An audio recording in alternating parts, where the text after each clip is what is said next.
the other thing, we're gonna go into a few top storylines from last season. We didn't get to do this over the course of the season, so we didn't get to talk about a lot of the interesting things that happened over the course of last season, which was the 2022-2023 NBA season. So I'm going to start with the first one. Yeah, you talked about the Boston Celtics. So I'm going to start with how the season started, which was the Ime Udoka saga in Boston, which, in my opinion, contributed to a lot of the things that happened. And when you don't start the season off great, it becomes starting to figure it out. Yeah. Right. Yeah. Now you had to get the assistant in, not very experienced. You want to keep the system together and all that, just because you had to get rid of your manager. But just wanted to start off with that whole saga and exactly how that all played out within the Boston Celtics organization, which I might add, Ime Udoka is now the head coach of the Houston Rockets. Yeah, so let's watch out for that. Was that a good decision by the Houston Rockets? We'll see. We'll see. Yeah. GM of Houston. Let's start with that. The top management of Houston. Are you guys sure? Are you guys sure that you want to bring him? Just going full circle to the whole saga with Ime Udoka. A lot of the reports that came in obviously kind of made it seem like getting rid of him was the only option for the organization because of what he did within that. And I guess Boston were willing to sacrifice the year and all that.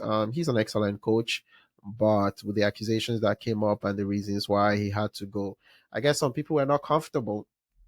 So we're not comfortable in the organization in Boston with how he moves. If he was still there. If he was still there. And we can do all we say about in sports and say and do all this. Management, the people at the top, the people you don't see on the floor, they still call the shots.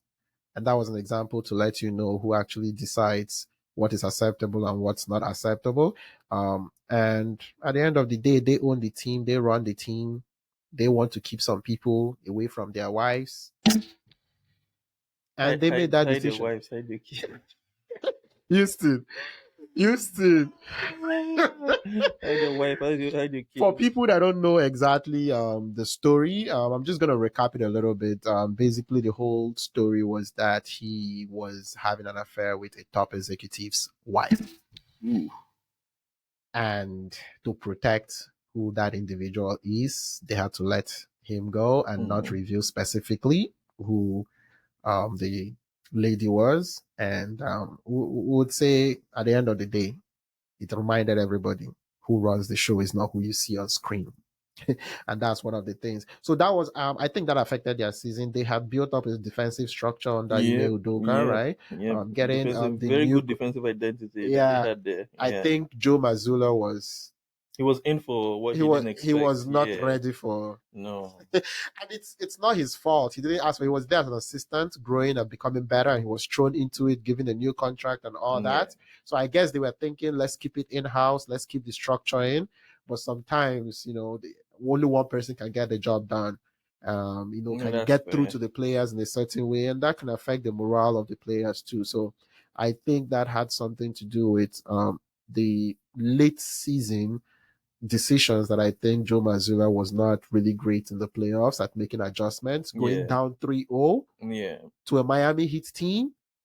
That was just poor coaching on every level, even going down 3-2, even though you won that series. I guess the question will always be asked, like, if Ime was like the coach, like say this saga doesn't happen and Ime was still the coach of the Celtics, would we be having a different? I think Celtics wins the whole championship. Right, like it's possible. For me, the moment the Bucks was beat by the Miami it was wide Heat, open for them. Yeah, with Ime Udoka, some of those mistakes would not have happened. This would have been like more experience at the coaching level and whatever. They turned the ball over like ridiculous. Yeah, it's ridiculous. I don't know, but it's crazy. And I think the in-game adjustments were a big factor. Okay, for sure.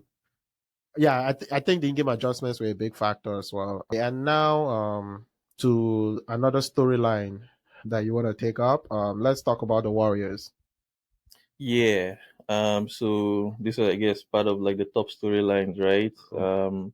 So yeah, for me, I feel like the Warriors just having that Draymond Green and Jordan Poole altercation, at the like start of the season, like preseason, I'll put it that way, like in the preseason where they kind of like got into it and Got Draymond, into it, and yeah. someone got knocked. Oh yeah, well, yeah. I guess like there was, I guess, some sort of like provocation involved in it, right? So Draymond, I think Jordan Poole like pushed Draymond, and then Draymond came in at him and like punched him, and yeah. So I feel like that is where it all started for the Warriors. Like I just feel like they were never like the same team after that altercation, because there was something, just a little bit of trust that was lost, because Draymond is like the vocal leader of the team, right? Like he's like, we all say he's the backbone of that team, right? So after that happened, he might have lost a little bit of respect from like other teammates, and maybe the coaching staff, all that. So I feel like that definitely like seeped into the season, and what a beautiful coincidence that they went 11-30 on the road this season. Like that was a ridiculous record to have for defending champions, to go on the road and lose 30 times and winning just 11 games. I feel like there definitely has to be a correlation, Can right? I give a little start Oh on that? yeah. One, the interesting the interesting thing about that start is the fact that they were the worst road team among playoff teams Yeah. and were the fourth worst road team in the whole league. Oh, exactly. And then on like at home, they were pretty good. I think they were like top 5 Yeah. at home, like the whole season. So it makes sense, you have your fans, behind you. But on the road, because there's a thing about being on the road where like the leader of the team kind of has to like put everyone together, and you guys just kind of like stay. So I thought there was a bit of that divide when they were on the road. So like with like fatigue and everything else, it just wasn't right. And I think even Draymond touched up on it too, like in one of his podcasts where he talked about how him being the vocal leader, he kind of like let some things slide because of what had happened. So by the time he could gain the trust of the team again and kind of like, I guess, go back into being that leader that he was a little too late. So at that point, bad habits had already been formed, and it was hard to break from that point. So I think that definitely had something to do with Jordan Poole now getting traded They to to the Washington guy Wizards. So guys, we gotta because learn. both of them just couldn't exist anymore, and it But was it was obvious but we gotta at that learn. point. We gotta learn something. Kevin Durant learned this, and Jordan Poole just learned this. Yeah, If you walk into their house and there is an altercation, they would send you out. yeah, You don't come in exactly. and actually come That's in fair. and That's Draymond's house. That's Clay's house. That's Steph's house, right? Like those three, they're it's like the crazy core. because people would make a big deal out of it, but they have proven that you are all are mercenaries. KD, I'm talking to you. Like you all are just mercenaries for the Golden State Warriors. Oh yeah, So are you, Jordan Poole. oh yeah. Just in case you didn't know. He got paid though, so I guess it wasn't too much Yeah, of a some other team would have hard still paid feelings. him. But he got. Yeah, I So, guess he could have, but somebody would have paid we Jordan all know the Poole. impact of playing with Steph, of how much that did for Think his career, right? I Because I would. feel like just him being by himself, like having that kind of pressure of like stepping up in big games and playing. I don't think he has that same impact if he doesn't play with Steph first, right? Because like you can easily like have Steph as your cover, like when you break out and you shine, which he did. He played very well in the like last season when they won the championship. I mean the season Yeah, before when they won the similar to championship. KD. Yeah, Yes. exactly. Yeah, Because yeah. why I say that he would have still gotten paid is Kyle Kuzma got paid. But would he have gotten like Kyle as Kuzma much as he played. did though? That's the Think thing. about it. Kyle Kuzma got paid because he had a good season on a bad Washington Wizards team. There Yeah. would have been a team looking for a scorer like Jordan Poole. I don't think what Kuzma gives a team is much more than what Jordan Poole would give a team in terms of scoring, the excitement. Yeah, but I think he got paid before like the whole altercation, right? So Yeah. No, yeah, no, no. I mean, in terms of if somebody would have paid him after the championship Oh victory, yeah, right? oh Somebody yeah, would yeah, have paid him yeah, yeah. for But at that point, I don't think he was even thinking of leaving, right? He he was wasn't like thinking he of thought he leaving. found a home, Oh, yeah, right? that's my Yeah, point. exactly. You came into someone's home and thought you found He a thought home. he was like he had arrived. The He thought he problem was is part that of the you, big three now, kind of like kicking Draymond out of that big three, but it's not. It's not. but It that's wasn't the always thing. like that. And for better or for worse, the Golden State has shown that they're going to stick with their guys. Oh yeah, Draymond just got a new got a contract. good extension. Yeah, Um, in my opinion, really, I would like to think about. I think it's a slippery slope for me because I don't think what Draymond did should have been tolerated by the Golden State Warriors. I don't know how they handled that internally. I don't know It, how long he was suspended for, or if he if was it was fined, a anything game, like that. it was a game. Right? He literally punched a grown ass man Yeah, in the face. and Something that that's and unforgivable. why I It's say hard. that is because we know that he was just punished by the team. But in my opinion, I could actually sue him for battery. Yeah, but I guess I they guess maybe worked it all was a that fight internally. internally and Yeah, all that, and well, he got paid and now he's out. yeah. I think a lot of these guys are nice. You punch me in the face, I'm demanding a trade right away. Oh yeah, like that's Um, not happening with me. but I don't know how I can go back to. I think and the that's what trade. destroyed their season in my Yeah, opinion. and There's no way you're I on think the it works out well for everybody now. He gets to go. Poole gets to play, for a different team now. Kind of like be the the main man, and Mhm. yeah, Draymond still Oh gets to yeah, get paid and but I stay with the Warriors. to me that was a core part of what destroyed their season. Oh How yeah, do you stay on the team planes and have a good yeah, relationship exactly. It's just weird. when There's always going to be that divide, yeah, right? there will be Yeah, that. I think the other top story from last season. I'll just talk about that quickly. Basically, the MVP race, which was between Joel Embiid of the 76ers, Nikola Jokic, and Giannis yeah, and Kumpo. I think it was a very interesting race. In my opinion, when you look at the numbers and the team records, Yanis had the best record in the league. yeah, Nikola yeah, Jokic had the best in the West. yeah, Joel Embiid had some staggering numbers and probably one of the better players defensively among all three last season. So it was an interesting race, and And was he considering the scoring champ as well, Joel? I think yeah, Joel was the Yeah, scoring champ, so that gave him a little. But the other two players had better records yeah, in the league. yeah. I think there was a Jokic fatigue. To give it to him three times in a row, that's a thing.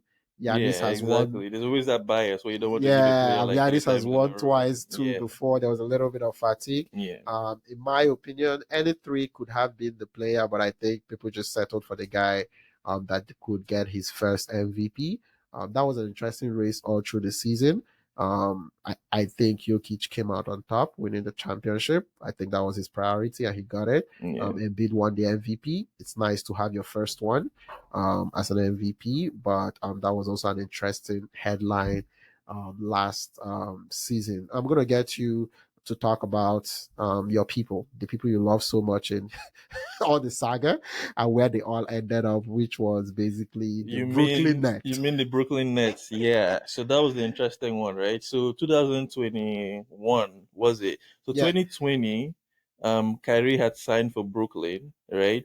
The idea was that him and KD were both going to go to Brooklyn. yep. So I think they both signed in 2020 for Brooklyn. Was it the idea that two of them were going to go to Brooklyn, or Kyrie decided I was going to go to Brooklyn and KD, can you want to tag along? Well, that's KD, right? KD has always been a follower, so he thought it would be right to follow Kyrie to Brooklyn.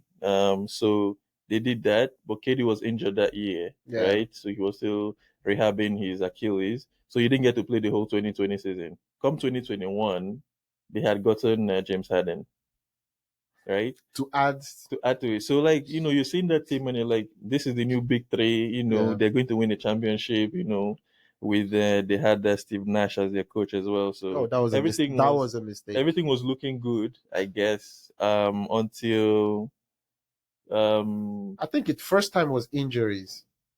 so the first go round, like in the playoffs, Yeah. they were injured when they played in the second round against the Bucks. And it was only KD that was healthy. Yeah. And he had the big shoe. Yep, in that game 6 where they could have actually won And his big gone to shoes.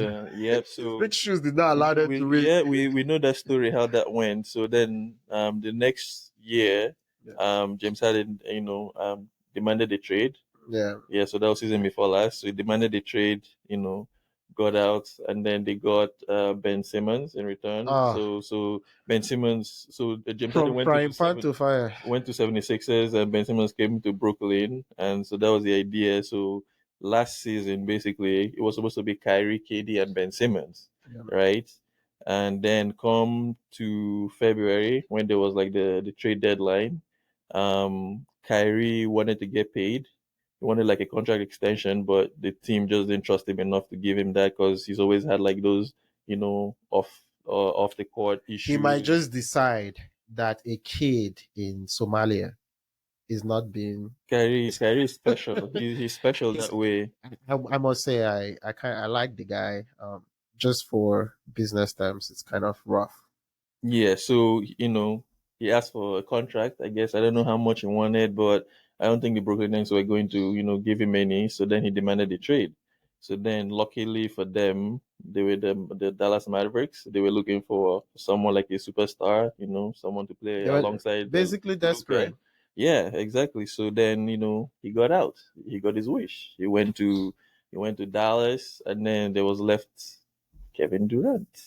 So KD looks at himself and is like, what am I doing here now at this point? I came here to play with Kyrie and James Harden, and now I have Ben Simmons. So Yeah. you see, like so KD, he puts in for a trade request, which wasn't the first time he did it. In the postseason, he actually asked for like a trade as well, right? He asked to be Yeah, and traded. he talked with the owner, Yeah, they talked with the owners. Like the market wasn't right. They couldn't Josiah. get enough compensation back for him, so he decided to stay.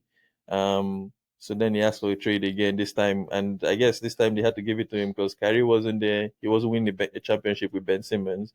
So Mm. then he found himself in no other place than the Phoenix Suns, Uh, which I thought was very, very interesting and a beautiful coincidence, of course, because the Phoenix Suns had like the best record in the league, like 2 years yeah. in a row. They had Devin Booker, Chris Paul, DeAndre Ayton, so that's a pretty good team, right? So, you know, he thought, I guess, going there, they'll be kind of like a championship contender right away.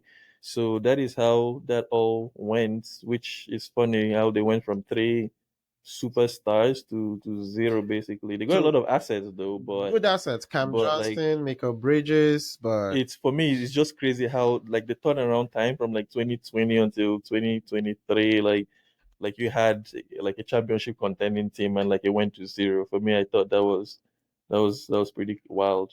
yeah, I when I think of the Brooklyn Nets, the problem is even how it all got together. They were the fact that they hired Nash. And then Kyrie said they don't need a coach.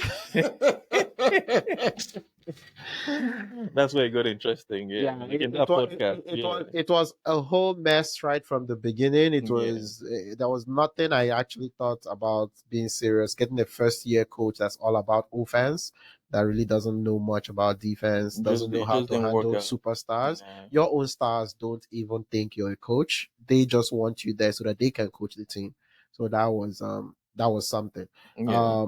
The other storyline, I don't know if you want to take this, was Ja Morant last season at the Yeah. Memphis Grizzlies. A good promising team.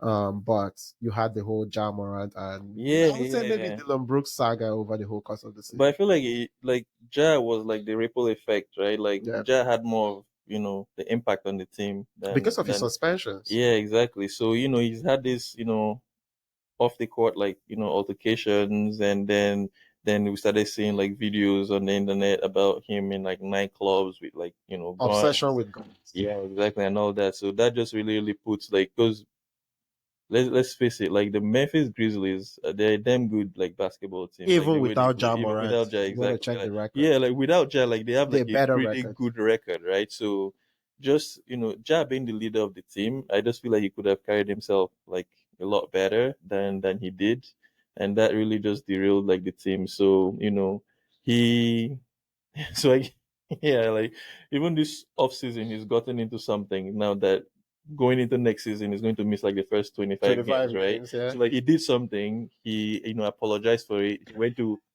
talk to the commissioner, basically stood in his office, promised him that he would change his ways, right?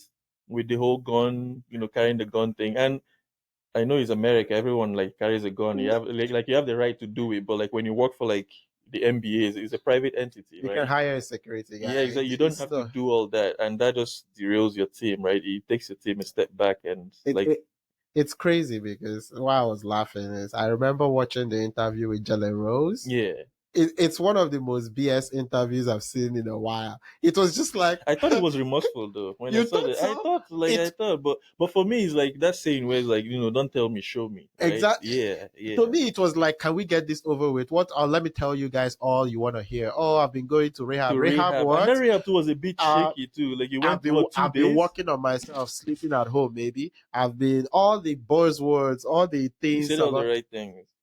Are they Yeah. right things or just what people want to hear? It's Oh like a yeah, yeah, like drafted the right statement, things that as people people wanted to said, hear. Yeah, as he's like Shamsi he's Sharp working on said. himself and he's doing all that. AI generated apologies. That's funny. So I think it was one of the interesting stories. In my opinion, like with the whole Ja Morant saga, um, he was enabled by the Memphis Grizzlies. Now they are trying to make it look like they have enabled him for a long time to behave like that. They knew about the stories, the off-season stories before coming into the season, the Yeah, one with his mom at the shopping mall and stuff like that. The one, the security guard with the mom that he showed up, yeah, and other incidents with a guy in his backyard, like yeah, with a kid, threatening the kid, or whatever. They already knew that and they wanted to keep it secret and move on. They enabled the kid. He was the star. It's Memphis. They don't get a lot of stars.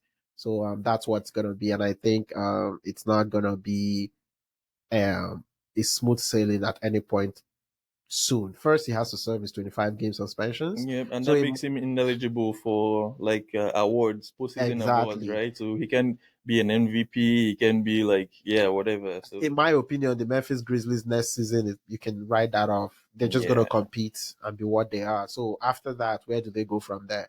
Now there's no longer any Dylan Brooks, so they're going to have to build with Bain, him, and Jaren Jackson. yeah, yeah. Think So about the other big cores in the NBA. Are they going to get a championship with that? We're going to wait and see yeah, exactly. for the Ja Moran situation. But so I would say those were the top storylines over the course of the whole season, last NBA season.